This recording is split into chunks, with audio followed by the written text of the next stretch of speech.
Avec la mort de Daniel Lévy, non seulement Sandrine Lévy fait face à un nouveau drame, mais c'est toute une partie de sa vie qui semble s'effondrer. Sandrine, la veuve du célèbre chanteur, a dû traverser une grande douleur lors de son décès, le 6 août 2022. Sa vie, dès lors, est devenue comme un édifice détruit par une vague du destin, pièce par pièce, et ainsi de suite. Le 28 mai 2024, un nouveau drame lui arrive. Alors que Sandrine tentait de se débattre dans l'océan de solitude et de souvenirs douloureux, un message choc de KOL Pepper Music, la société qui organise des événements musicaux, bouleversa encore davantage sa vie. Le message annonçant la perte du père de Sandrine, Monsieur Aboukrat Youssef Gilbert Simon Ben Aziza, a replongé sa vie dans la douleur et le désespoir.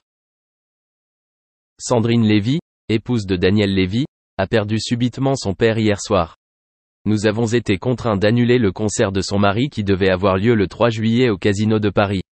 Prions pour Monsieur Aboukrat Youssef Gilbert Simon Ben Aziza repose en paix à Gan Eden. Lit-on dans le communiqué de presse de l'entreprise.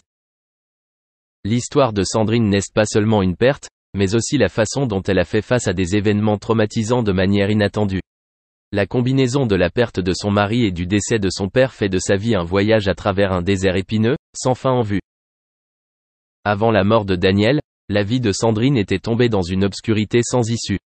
Il était sa plus grande source de lumière et d'encouragement, et avec sa perte, elle a fait face à la perte et à la solitude. Mais le plus difficile est peut-être de lâcher prise, d'accepter qu'il soit parti pour toujours. Le père de Sandrine fait aussi partie de sa vie, un professeur qui lui apprend l'amour et la force. Son décès a été un choc énorme, rendant sa vie extrêmement incertaine et plus misérable que jamais. La déconnexion avec son père donne à Sandrine le sentiment d'avoir perdu une partie d'elle-même. Le concert hommage au regretté chanteur Daniel Lévy est devenu un événement impossible en l'absence des deux hommes les plus importants de la vie de Sandrine. Sa vie est remplie de tragédies et de pertes, et rien ne peut apaiser sa douleur. Dans un futur proche, Sandrine devra se demander comment continuer à vivre, comment surmonter les événements traumatisants que le destin lui a apportés. Seul le temps pourra panser ses profondes blessures émotionnelles, et Sandrine aura besoin de force et de patience pour les surmonter.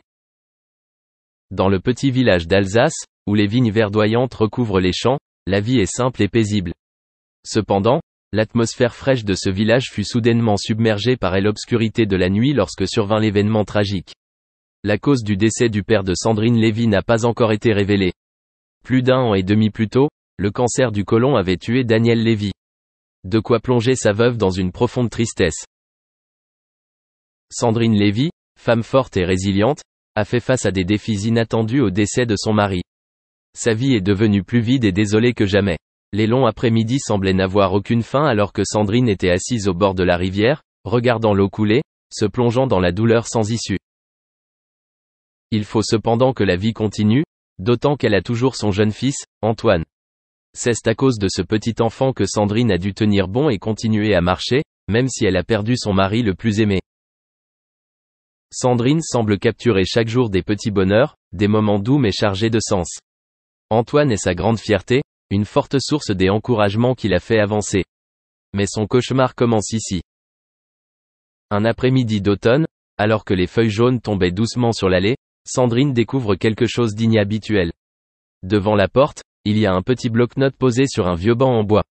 Personne d'autre, seule Sandrine, ne comprend le sens de ce carnet. Une fois ouverte, la petite et belle écriture d'Antoine évoquait des souvenirs de son mari. Les paroles innocentes mais significatives de l'enfant racontent une triste histoire sur son père. Sandrine n'en croyait pas ses yeux, chaque mot semblait lui transpercer à nouveau le cœur, lui causant des blessures irréparables. Le carnet raconte des choses auxquelles Sandrine n'avait jamais pensé, des secrets que Daniel gardait cachés. C'est une histoire horrifiante, sur un monde que Sandrine n'avait jamais imaginé. Il y a des lignes écrites sur des rencontres secrètes avec des inconnus, des voyages peu clairs tard dans la nuit. Il y a des criminels, des secrets que Daniel a enfouis au plus profond de son passé, des choses que Sandrine ne saura jamais. C'était un secret qu'elle ne voulait jamais affronter, mais maintenant, il était brutalement exposé sous ses yeux. Le carnet marque une nouvelle étape dans la vie de Sandrine. Sa vie n'est plus des après-midi paisibles au bord de la rivière mais est désormais une lutte constante pour découvrir la vérité sur la mort de son mari. Des doutes commencent à naître dans l'esprit de Sandrine. Elle s'est mise à enquêter, à chercher des traces, à poser des questions auxquelles personne ne voulait répondre. Daniel est-il mort d'un cancer ou y avait-il une autre cause? Et si oui, quelles sont ces causes? Plus elle approfondit l'enquête, plus Sandrine découvre d'étranges indices. Il y a des coïncidences suspectes, des preuves qu'elle ne peut ignorer. Au matin du 14 février 2024, la petite ville des côtes françaises était un jour comme les autres, mais pour Sandrine Lévy, cette journée avait une signification particulière. Dans la petite maison où elle vit, l'espace est décoré de roses rouges vifs, de cartes de Saint-Valentin manuscrites et de petites aquarelles représentant des moments mémorables. Ce n'est pas seulement une Saint-Valentin normale, mais aussi un jour où Sandrine se souvient de la personne qu'elle aime, décédée trop tôt. Au fil des années, Sandrine a appris à vivre avec la perte de l'être cher. Mais ce n'est jamais facile. Il l'a quittée par une froide journée d'hiver, alors qu'il y avait de la neige partout. Cette perte est encore profonde dans le cœur de Sandrine, mais elle a appris à garder son amour vivant, toujours rempli de souvenirs et dans son cœur. Et chaque année, à l'occasion de la Saint-Valentin, Sandrine prend le temps de se souvenir de lui. C'est un rituel non seulement pour se souvenir d'un partenaire, mais aussi pour se remémorer ses beaux souvenirs. Elle préparera son gâteau préféré, et avec lui un verre de vin rouge, couleur de l'amour et de la nostalgie. Dans la petite maison, Sandrine se sentait apaisée mais aussi seule. Mais les souvenirs, les choses qu'ils ont partagées ensemble, sont encore chaleureux dans son cœur. Souvenirs de matinées remplies de bonheur, promenades au bord de la plage, nuits à discuter sur la pelouse, autant de moments inoubliables. Sandrine ne manquait jamais une occasion de se souvenir de lui. C'est ainsi qu'elle a gardé son amour vivant, même s'il était parti.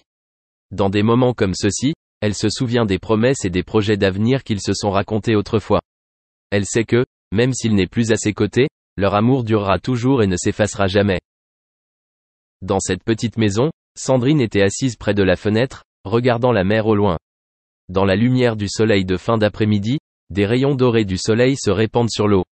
Elle se sent en paix, en sécurité sachant que leur amour perdure pour toujours, transcendant le temps et l'espace.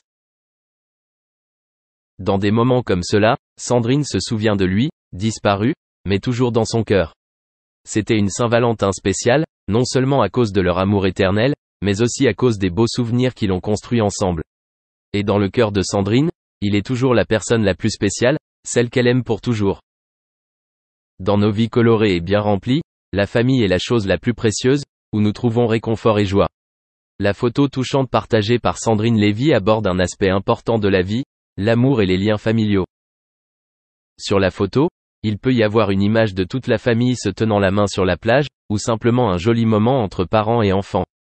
Mais ce qui est important n'est pas la photo principale mais le message qu'elle véhicule, l'amour et le lien de la famille sans frontières. Pas de limite, pas de frontières, ces mots parlent du pouvoir illimité de l'amour familial. Aucune frontière ne peut séparer ou limiter l'amour sincère que chaque membre de la famille porte l'un à l'autre. Quels que soient les défis à venir, cet amour existe toujours et surmonte toutes les difficultés. La photo peut être une belle vue de la vie de famille, mais elle peut aussi rappeler l'importance de créer et d'entretenir des relations familiales. Surtout, c'est un rappel que l'amour et les liens familiaux sont des choses éternelles, qui ne s'effacent pas avec le temps ou la distance. La vie peut être pleine de bouleversements, mais la famille est toujours le point d'appui le plus solide, où les gens trouvent stabilité et paix. Cette photo touchante nous rappelle que peu importe où nous sommes dans le monde, l'amour de la famille sera toujours notre plus grande source d'encouragement et de force. Notre amour durera pour toujours, cette déclaration n'est pas seulement un vœu mais un engagement. Même si le temps passe, même si la vie change, l'amour familial sera toujours présent. Paul McCartney a gravé une empreinte indélébile dans les annales de l'histoire musicale, grâce à ses compositions défiant les genres et sa propension à l'expérimentation.